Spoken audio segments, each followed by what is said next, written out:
आम आदमी पार्टी के नेता संजय सिंह 6 महीने बाद जेल से बाहर आ चुके हैं। दिल्ली के कथित शराब घोटाला मामले में संजय सिंह को पिछले साल 4 अक्टूबर को गिरफ्तार किया गया था, जिसके बाद उन्हें जमानत मिल चुकी है। 2 अप्रैल को सुप्रीम कोर्ट की बेंच, जिसमें जस्टिस संजीव खन्ना, जस्टिस दीपांकर दत्ता और जस्टिस पीबी वराले शामिल थे, उन्होंने सुनवाई करके संजय सिंह को जमानत दे दी।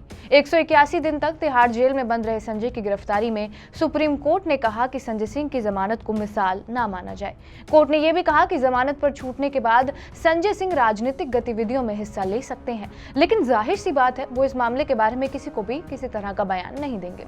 संजय सिंह पार्टी के पहले बड़े नेता हैं जिन्हें इस मामले में जमानत मिली है और ईडी के मुताबिक दिल्ली शराब नीति घोटाले में संजय सिंह पर आरोप है कि उन्हें 2 करोड़ रुपए मिले थे। लेकिन ऐसा क्या हुआ कि ईडी ने संजय सिंह की जमानत नहीं रोकी?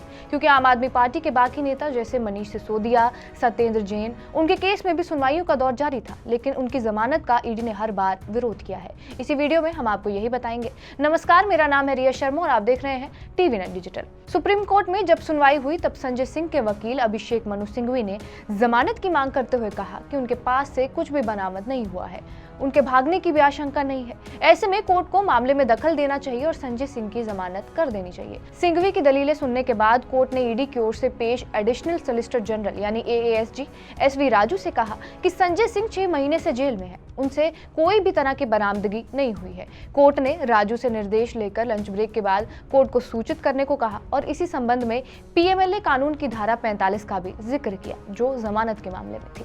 लंच ब्रेक के बाद जब दोबारा कोर्ट मामले की सुनवाई के लिए बैठी तो एसवी राजू ने कोर्ट से कहा कि केस की मेरिट में बगैर मामले के तथ्यों पर उन्हें संजय सिंह को जमानत देने में कोई दिक्कत नहीं है। कोर्ट ने कहा कि ट्रायल कोर्ट की शर्तों की संतुष्टि पर संजय सिंह को जेल से रिहा कर दिया जाए। संजय सिंह के एडवोकेट अभिषेक मनु सिंघवी ने यह दलील दी थी कि संजय सिंह को सरकारी गवाह बन चुके दिनेश अरोड़ा की गवाही के आधार पर गिरफ्तार किया गया था और दिनेश अरोड़ा ने शुरुआती 9 बयानों में संजय सिंह का नाम कहीं भी नहीं लिया था, जिसके बाद 10वें बयान में जाकर संजय सिंह का नाम सामने आया था।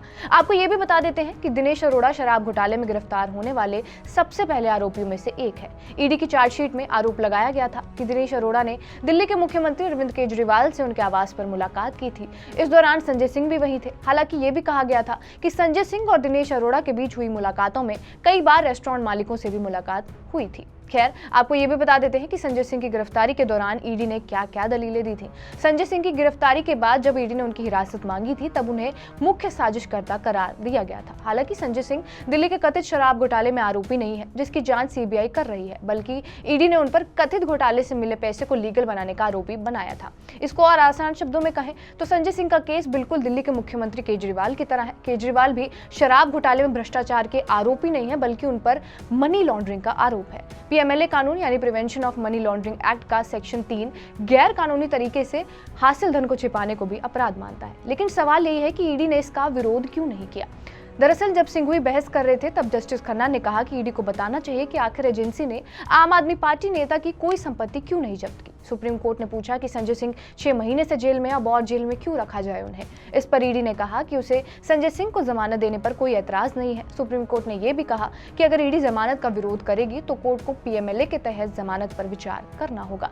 अगर सुप्रीम कोर्ट पीएमएलए कानून के सेक्शन 45 के तहत जमानत दे देती तो कह सकते थे कि आम आदमी पार्टी नेता संजय सिंह के खिलाफ पहली धारणा के आधार आरोप साबित होते ही नहीं। इससे ईडी का केस और कमजोर हो जाता और ऐसे में ईडी ने तय किया कि वो जमानत का विरोध नहीं करेगी। बहरहाल आपका इस वीडियो पर क्या कुछ कहना है हमें कमेंट बॉक्स में जरूर बताएं।